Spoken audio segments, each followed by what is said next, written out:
I This is forget the what it's Warriors called. helmet right here. Chief of War right here. Woohoo! We are getting ready, guys. Hey, this team is fired up. They're excited. There's a new fire that is lit underneath these guys, and I am. We have to hold them back in practice because these guys are going at it. You know, their mindset is in a whole different place. Um, they got this one out the way with Air Force and they smelt that blood, you know, and they know that it's right in front of them every single game. We're going to go one game at a time. We're up for this challenge that's coming up, you know, against Utah State. But I'm really excited to see these guys take off this week and take this thing to a whole different level. Offense, you know, you see them clicking during practice, and defense is on fire right now. And it's going to be really exciting, you know, come Utah State.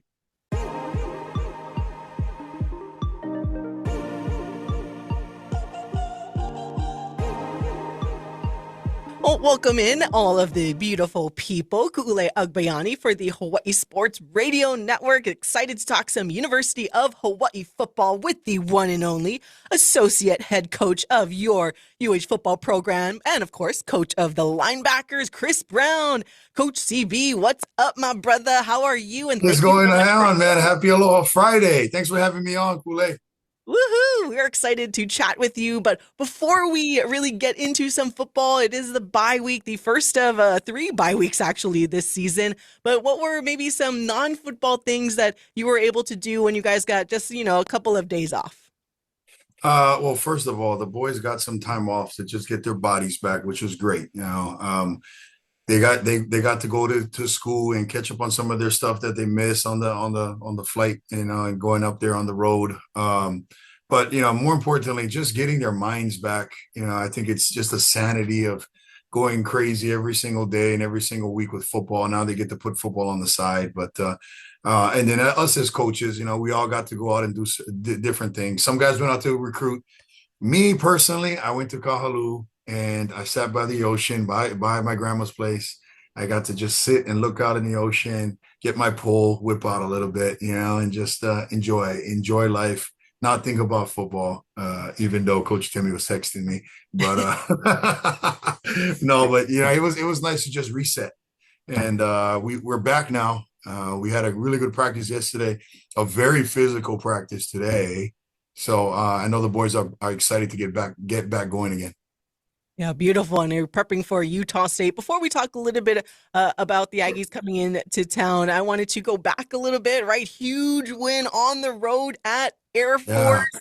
So, describe some of the emotions going on after that game when you guys were able to really get another staple road win? Again, just the third one under Timmy Chang and this coaching staff, but you guys got it. Here we go. Everyone is like, I don't know if Hawaii can win on the road. You beat a very, very high quality, well coached team in Air Force, in, altitude, all of that stuff. You guys came out with the win. So just kind of describe all the emotions following that win. Yeah, it's been something that we've been practicing for months now, and the whole thing that we've been really preaching is the mission mindset, and it's that military special forces mindset of being able to go in and get a mission, accomplish the mission and get right back, right? And doesn't matter where you're at. So I always tell the guys, like, when you look at these special forces, they're in the snow, they're up in the mountains, they're in rivers, they're in the ocean, right? They're all in different places, but the mission is the mission. It shouldn't matter, right? So, really pushing that on them. And we did little things like tweaking certain things to create more discipline. And what I mean by that is, like, everybody had to be at breakfast, dinner at the same time together. They all had to be dressed the same, right? Because we knew that Air Force is the most disciplined football team that we're going to face, and probably top three in the country when it comes to discipline. So our whole goal was to out discipline them. So everything we did together, it had a reason. So explaining to them why they're all dressed the same, because individuality doesn't exist anymore on this football team. Everything's about the team. You cannot accomplish the mission by yourself, and we have to do this mission together. Right. So that was the mindset going into there. They challenged each other, and you could hear it all week long about how we're gonna change everybody's mind when it comes to us playing on the road. You know what I mean? Especially ourselves, we can win. It is we're a better team than those guys, but we have to be more disciplined than those guys, right?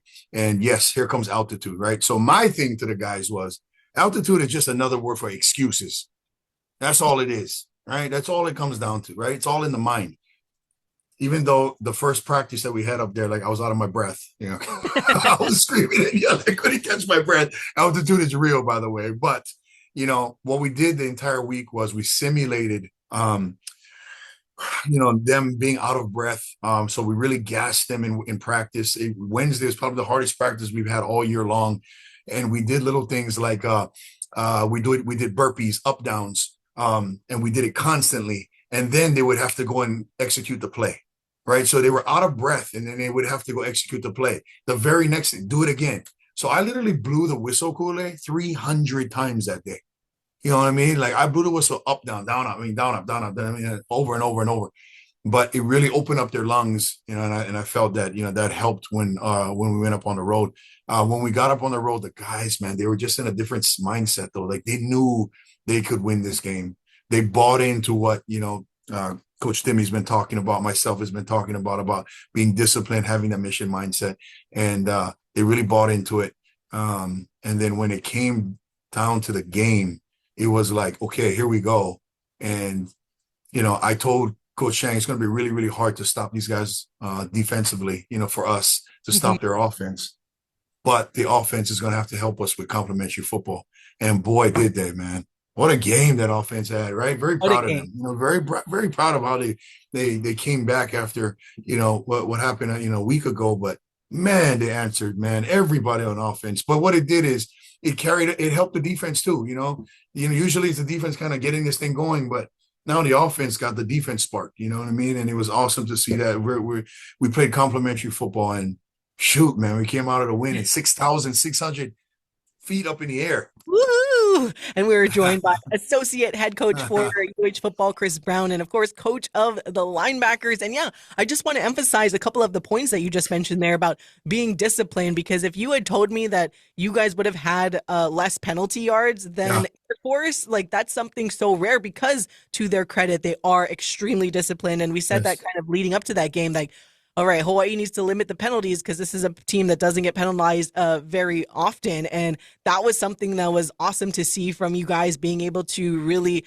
not give them free yardage easily. They had to earn everything. And even to your point as well about the offense did to help you guys out. And I reminded all of the fans, you guys, because I know some people might have harped on the defense, but hey, this is reminiscent to the glory days of football, because if anybody remembers, Hawaii, it's not like when they played good opponents, they were shutting them out by 10 points or less. It was just the offense was scoring more points than the other team, and the defense would chime in when they can. So it was, again, that was awesome to see for you guys, that the defense did enough, and then the offense, of course, carried it over for the win. Yeah, if you look at Air Force, like there's nobody in the country that has been able to stop those guys. And I knew that because they have so much, they've been running this offense for dang 100 years. You know what I mean? I mean, they're masters at this thing. And and I knew we weren't going to stop them completely. It was impossible. Nobody can. But you can slow them down. You know what I mean? And when it's time to give the ball back, to the offense, if we can get them a fourth down stop or make them punt and give the offense back the ball, that's the key for the offense to go down and get at least 3 out of this thing with the Tokyo toe. You know what I mean? Like come up with something, and that's exactly what they did. Every chance that they could, they went down there and they scored. But what was the big thing is they kept the defense off the field. You know what I mean? I mean, they held the ball for so long, which is awesome because you keep the ball out of the hands of Air Force, right? And that's what Air Force does. They just time control. They just keep holding that ball and running and running. And our offense ended up doing that. So it was great to see. And man, yeah, great complimentary football. The offense came to play that day, and I'm very proud of those guys. Yeah, actually, speaking of that, now with the time of possession, what exactly is the defense doing during the, what is it, like 12 or so minutes in that second quarter when you're just like, Cool. okay, We had to warm the boys up on the sideline. Yeah. It was the first time because, usually it's just like, okay, defense ready, and I'm over there with my my snarl looking at Coach Chang, like, come on, man, we just got off the field. But they did a great job at keeping us off, getting our breath back, and shoot, man, there was some of our guys we wanted to rotate a little bit more, but we didn't have to too much because the offense held the ball and went down and did something with it, scored and or at least gave us a breather. And we were joined by Coach CB. All right, before we talk about stuff coming up, I do want to go back to a couple of games and talk specifically about some of your linebackers. Yeah. Mainly, when we talk about the high points of this year, what has it been for you to see in that Fresno State game? Again, not the result we wanted, but still, one of your guys in Jamih Otis got that touchdown. And before that, you had Giovanni Iovino get a touchdown. So what does that mean for you as a coach to see kind of your guys feel what it feels like to almost be on offense and get touchdowns? It feels great, but all those plays don't happen unless somebody else helps them make that play, right? If Kilinahi Mendiola doesn't, hit that receiver, that ball doesn't bounce up in the air. You know what I mean? So it's a full team effort, full defensive effort. If the D line doesn't put pressure on the quarterback, he doesn't throw that ball. So for me, it just makes me feel good that the whole defense is playing together. And when you play together and you execute well, great things happen. Just so happened, two of my guys got to score this year. You know what I mean? And that means a lot. G is a kid that, I've known since he was 14 years old. You know what I mean? And I coached him in high school. And the same thing with Jamih. Jamih was 14 when I had him at Bishop Gorman as well, and so I knew these kids for a long time. And to see them, get something like that where, you make a touchdown, all your brothers jump with you and celebrate with you. You get to hold up, the war club, the turnover club, and man, it's a great feeling to see those guys just so happy, because I'm happy when they're happy. You know what I mean? Like that's all that matters to me is those guys are happy. But big plays like that. Fresno State was a really, really that was a tough opponent. But man, 64 yards in rushing for a team that what I mean that they average 200 a game.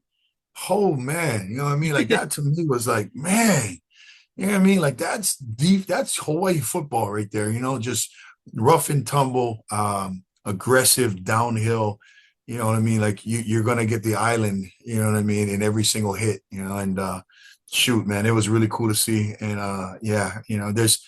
it's not the way we wanted it to turn out, but definitely when we walked away, we were like, man, the defense played really, really, really tough football. And I know that brought a lot of pride to our team, in which it showed up on the following week, this past week against Air Force. Yeah, and we were joined by Chris Brown, associate head coach for UH football and linebackers coach. All right, I wanted to ask you specifically though about some of your top linebackers there, your Yeah. starters, and Jalen Smith and Jamih Otis, and what you have been impressed by, what they've improved on throughout these first games and almost midway through the season here, and just share a little bit about both of them individually and what you've seen and liked from them this season. If you put them two together and you watch them both out there, you wouldn't know who is number 11 and who's number 3. You know what I mean? Like you wouldn't know the difference because they move the exact same way. Speed, tenacity, shooting gaps. I mean, the aggressiveness that they play.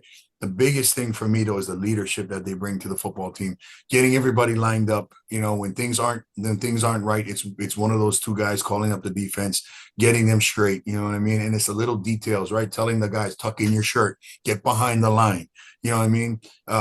Making sure that everybody gets the calls. And that to me is what a true linebacker, AKA Lion, is all about, right? It's about being the leader. It's about being the captain, right? And the guy running the show, you know what I mean? And I'm very, very proud at their leadership, but man, they're playing lights out this year.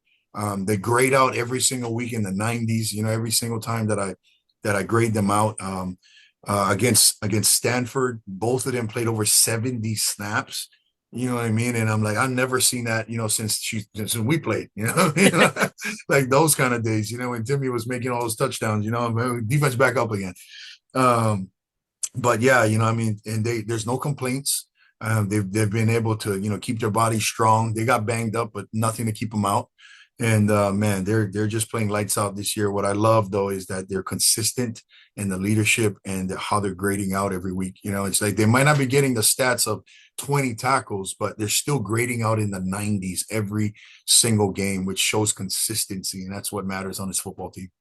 Yeah, and like you said, leadership, especially at the linebacker position, that generally tends to be kind of like the natural born leaders of defenses all across all levels of football, right? Even up to the Yes. NFL. I mean, I'm a huge Chicago Bears fan because to me, Yep. Brian Urlacher was like, I just loved watching him play and be that vocal leader. So it's Yep. great to hear you say that about your guys as well. All right, looking ahead to the future, I know we're just getting started in this game prep with Utah State. And there's only so much you can even share with us, of course, because, we have millions of people that listen to the show. So we don't want to give away any trade secrets or anything.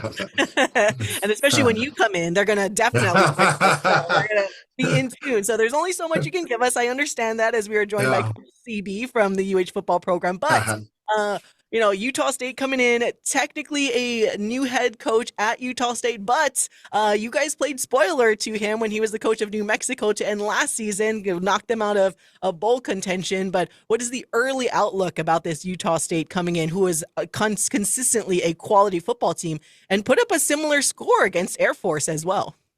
Good. They're a really good football team.